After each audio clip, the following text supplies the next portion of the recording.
नाज़रीन, दुनिया टुडे के साथ मुईद पीरज़ादा आपकी खिदमत में हाजिर है। अस्सलाम वालेकुम। नाज़रीन, गुज़श्ता रोज़ की प्रेसिडेंट आसिफ अली ज़रदारी और जनाब वज़ीर आज़म यूसुफ रज़ा गिलानी साहब की chief of the army staff general Kayani साहब के साथ मुलाकात को सियासी और सहाफ़ती हल्के इंतहाई दिलचस्पी के साथ देख रहे हैं। खास करके प्रेसिडेंशियल स्पोक्समैन जनाब फरहतुल्लाह बाबर साहब की इस स्टेटमेंट के बाद कि इस मीटिंग के अंदर डेमोक्रेटिक प्रोसेस को डिफेंड करने का, रोबस्ट तरीके से डिफेंड करने का फैसला किया गया है। सियासी तज्ज़िया निगार महसूस करते हैं कि कम अज़ कम दो चीज़ें बड़ी वाज़ेह हैं। एक तो ये कि प्रेसिडेंट और प्राइम मिनिस्टर ने बाज़ाब्ता तौर पे जनरल कियानी को, चीफ मिलिट्री चीफ को इस सियासी बहरान में एक आर्बिटर की हैसियत से, एक सालिस की हैसियत से, एक फरीक की हैसियत से तस्लीम कर लिया है, जिसके सिस्टम के लिए दूरदर्श नताइज मुरतब होंगे। और दूसरी चीज़ जो हल तलब है वो ये कि ये जो सालिसी रोल है जनरल कियानी का, इसका सुप्रीम कोर्ट में जो एनआरओ केसेस ज़ेर समात हैं उस पर क्या असर होगा। इसके बारे में एक इंटरेस्टिंग थेरी जो है रोज़ क्लास्टा साहब की, वो पहले ही गर्दिश कर रही है। और वो थेरी ये कहती है कि हुकूमत और सुप्रीम कोर्ट के दरमियान जो बैकडोर चैनल्स थे, उसके नतीजे में एक मुफाहमती, एक मसालियत का जो फॉर्मूला है, एक पीस का जो फॉर्मूला है, वो ऑलरेडी सामने आ चुका है, जिसके नतीजे में supreme court NRO implementation case को छोड़ के एनआरओ रिव्यू केस जो हुकूमत की पिटीशन है उसे सुनेगी। उसके नतीजे में एक कमज़ोर स्प्लिट डिसीजन आएगा जिससे हुकूमत को फ़ायदा होगा, और प्रेसिडेंट आसिफ अली ज़रदारी साहब का जो इम्यूनिटी का फैसला है उसे अदालत से इंटरप्रेट करने के बजाय पार्लियामेंट की तरफ रेफर कर दिया जाएगा। क्या सूरत हाल वाकई ये है? अगर इस किस्म का कॉम्प्रोमाइज़ है तो इससे मुख्तलिफ फरीकैन को भला क्या मिलेगा? यहाँ क्विड प्रो को क्या है? इस बुनियादी सवाल और इससे नत्थी दर्जनों सवालों के साथ मेरे साथ नाज़रीन स्टूडियोज़ में तशरीफ़ रखते हैं जनाब मुजीबुर रहमान शामी साहब, पाकिस्तान के मुमताज़ सहाफ़ी, तज्ज़िया निगार, मुदीर आला रोज़नामा पाकिस्तान। शामी साहब, अ वार्म वेलकम। नाज़रीन, शामी साहब के साथ ही मेरे साथ तशरीफ़ रखते हैं PMLQ के मुमताज़ लीडर और सेक्रेटरी इतला जनाब कामिल अली आगा साहब। वेरी वार्म वेलकम टू आगा साहब। और नाज़रीन, मुझे वाया टेलीफोन ज्वाइन कर रहे हैं सियालकोट से PMLN के मुमताज़ रहनुमा, साबका मिनिस्टर और पब्लिक अकाउंट्स कमेटी के इंतहाई मुतहर्रिक मेंबर जनाब ख्वाजा आसिफ साहब। और मुझे नाज़रीन कराची से वाया सेटेलाइट ज्वाइन कर रहे हैं पाकिस्तान के दिफाई और स्ट्रेटेजिक एनालिस्ट जनाब इकराम सहगल साहब, जो कि मिलिट्री माइंड क्या सोचता है, GHQ की क्या थिंकिंग है, क्या नहीं, उस पर बड़ी गहरी नज़र रखते हैं। डिस्कशन में स्टूडियो से शुरू करता हूँ शामी साहब से। शामी साहब, ये जो मीटिंग है जिस पर इतनी बहस हो रही है, इतनी ज़्यादा इस पर चहमगोइयाँ हो रही हैं, इसकी सिग्निफिकेंस को, इसकी इंपॉर्टेंस को आप कैसे देखते हैं? देखें डॉक्टर साहब, इसमें तो कोई शुबा नहीं है ना कि हमारी जमहूरियत कमज़ोर है और हमारे जमहूरी अदारे कमज़ोर हैं और उनको एक ताकत की ज़रूरत है, और वो ताकत जो है वो फ़ौज की तरफ से फराहम हो सकती है और फराहम हो रही है और फराहम होती रही है। उस ताकत को लेने के लिए गए, उस ताकत की वजह से प्राइम मिनिस्टर ने, देखिए आप उसको आप यूँ देखें, परवेज़ मुशर्रफ साहब कैसे रुखसत हुए, उसके बाद अदलिया कैसे बहाल हुई, फिर यह है कि ये जो क्राइसिस सा बनता नज़र आ रहा था और जिसमें बहुत से लोग फ़ौज का नाम भी ले रहे थे, तो ये बात वाज़ेह हुई कि फ़ौज इस सिस्टम को बचाना चाहती है, ये उसके अपने मुफाद में है, ये दफ़ाए पाकिस्तान के मुफाद में है। यानी पाकिस्तान का दिफा मुमकिन नहीं है अगर आप एक मुल्क में अमन व अमान कायम नहीं रखते, जमहूरियत को बहाल नहीं रखते और चीज़ों को आगे की तरफ पुश नहीं करते। तो दस्तूर की जो बालादस्ती है वो सिर्फ अदलिया का मामला नहीं है, मीडिया का मामला नहीं है, इंतज़ामिया का मामला नहीं है, सिविल सोसाइटी का मामला नहीं है, बल्कि अफवाज पाकिस्तान का भी मामला है। नहीं, देखिए दस्तूर की बालादस्ती में ये मुलाकात हुई है मिलिट्री चीफ के साथ, यानी दस्तूर को बचाने के मिलिट्री चीफ को, हाँ, इसलिए कि ये बातें आ रही थी कि फौज के जरिए से ये डिस्टर्बेंस होगी, और कुछ लोग कह रहे थे कि पहले फौज कार्रवाई करती थी, अदलिया उस पर अंगूठा लगाती थी, अब अदलिया कार्रवाई करेगी और फौज उस पर अंगूठा लगाएगी। तो ना देखिए, एक बड़ी, आप नजरी बहस में जितनी मर्जी चले जाएं, लेकिन अमलन तो बात सुना निसार अली खान साहब ने कहा क्या मांगने गए थे, what were they begging for? कौन मांगने गया था?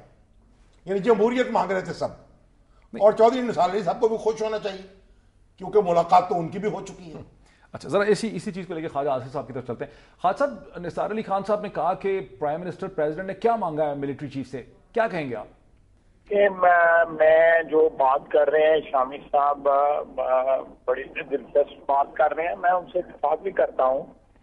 ये जो हमारा एफर्ट है जमहूरी कुव्वतों का कि फौज का रोल जो है वो अपने आईनी रोल तक जो है महदूद हो जाए, उस एफर्ट को जब सख्त पहुंचती है या नुकसान पहुंचता है جب جمہوری قوتیں یا الیکٹڈ لوگ جو ہیں وہ خود اسپیس کریٹ کریں فوج کے لیے یا ایسی قوتوں کے لیے جن کا کوئی رول اس قسم کا آئین میں اس کا تعین نہ کیا گیا ہو.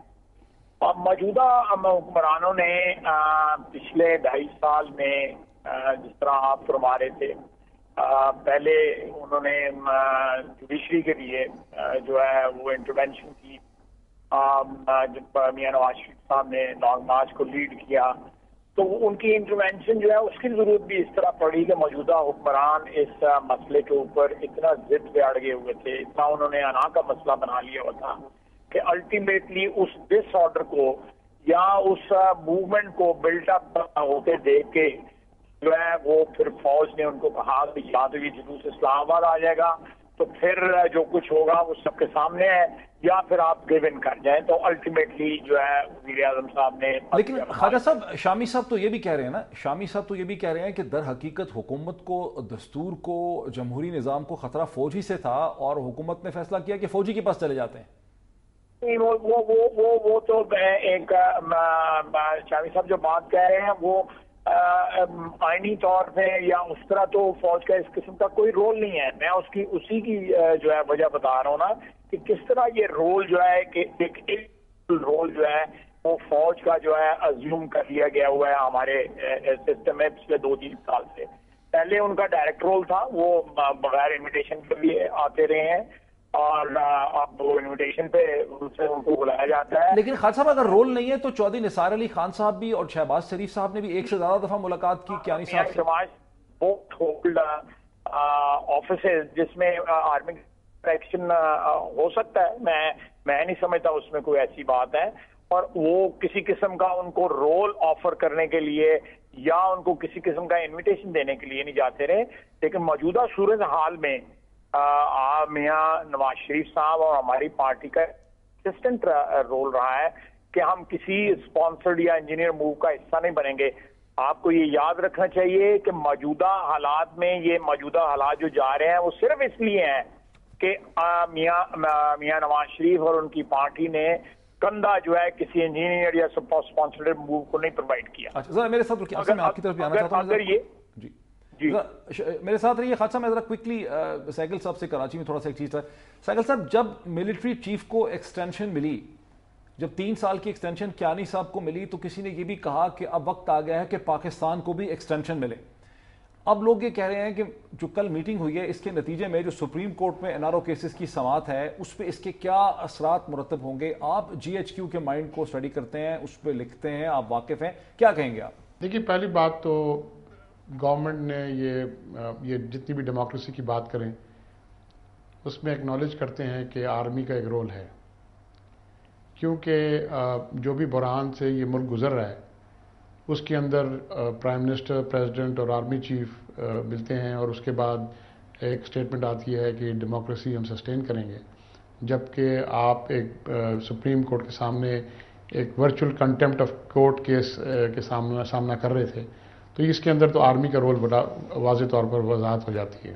وہ رول ہے کیا؟ دوسری بات یہ ہوتی ہے کہ آپ دیکھیں